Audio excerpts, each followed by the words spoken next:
Hello అండి. శ్రావణ మాసం అంటేనే మన అందరికీ గుర్తుకు వచ్చేది ఆ అమ్మవారు లక్ష్మీదేవి. ఆ అమ్మవారికి మనం చేసే ప్రసాదాలు. ఈ వరలక్ష్మి వ్రతానికి అమ్మవారికి ఎంతో ఇష్టమైన ఆవపిండితో చేసిన రుచికరమైన పులిహోరని ప్రసాదంగా చేసి పెట్టండి. ఎలా తయారు చేయాలో చూద్దాం.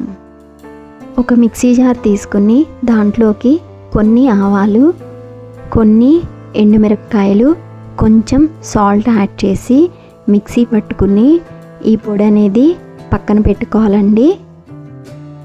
ఇప్పుడు ఒక కళాయి పెట్టుకుని దాంట్లోకి కొంచెం ఆయిల్ అనేది యాడ్ చేసుకోవాలండి. ఆయిల్ హీట్ అయ్యాక దాంట్లోకి కొన్ని వేరుశనగ పప్పులు అనేది యాడ్ చేసుకోవాలండి. వేరుశనగ పప్పులను ఎర్రగా వేయించుకోవాలి. ఇప్పుడు వేయించుకున్న వేరుశనగ పప్పులను ఒక గిన్నెలోకి తీసి పక్కన పెట్టుకోవాలండి. ఇప్పుడు అదే కళాయిలో కొన్ని తాలింపులు యాడ్ చేసుకోవాలి. ఇప్పుడు సన్నగా కట్ చేసుకున్న పచ్చిమిరపకాయలు ఒక 2-3 అనేది ఆయిల్లో యాడ్ చేయాలి. ఇప్పుడు ఇవి కొంచెం వేగాక దాంట్లో కొన్ని ఎండుమిరపకాయలు యాడ్ చేసుకోవాలి.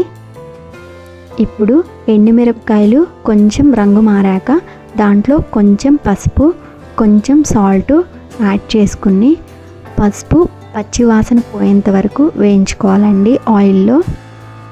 ఇప్పుడు దాంట్లోనే కొన్ని కరివేపాకు అనేది యాడ్ చేసుకోవాలి. కరివేపాకు చిటపట అన్నాక దాంట్లో మనం ఆల్రెడీ చింతపండు రసం తీసి పక్కన పెట్టుకున్నామండి, అది యాడ్ చేసుకోవాలి ఈ ఆయిల్లో.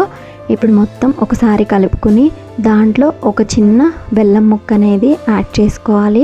ఇప్పుడు ఇలా పులుసు నుంచి ఆయిల్ సపరేట్ అవుతున్నప్పుడు దాన్ని ఒక బౌల్లో తీసి పక్కన పెట్టుకోవాలండి. మనం ఆల్రెడీ రైస్ని ఉడికించి పక్కన పెట్టుకున్నాం కదా, దాంట్లో ఈ పులుసు కొంచెం కొంచెంగా యాడ్ చేసుకుంటూ కలుపుకోవాలండి. ఇప్పుడు దాంట్లోనే మనం వేయించి పక్కన పెట్టుకున్న వేరుశనగ పప్పులు అనేది యాడ్ చేసుకోవాలండి. ఇప్పుడు మొత్తం ఒకసారి కలుపుకోవాలండి. నేనైతే ప్రసాదంగా చేసేటప్పుడు సాల్ట్ చూడండి, సుమారుగా వేసేస్తాను. ఇప్పుడు దాంట్లోనే కొంచెం కొత్తిమీర అనేది యాడ్ చేసుకోవాలండి. ఇప్పుడు దాంట్లో మనం ఆల్రెడీ మిక్సీ పట్టుకున్నాం ఆవ పౌడర్ అనేది కలుపుకోవాలండి. ఆవ పులిహోర అనేది రెడీ అయిపోయిందండి.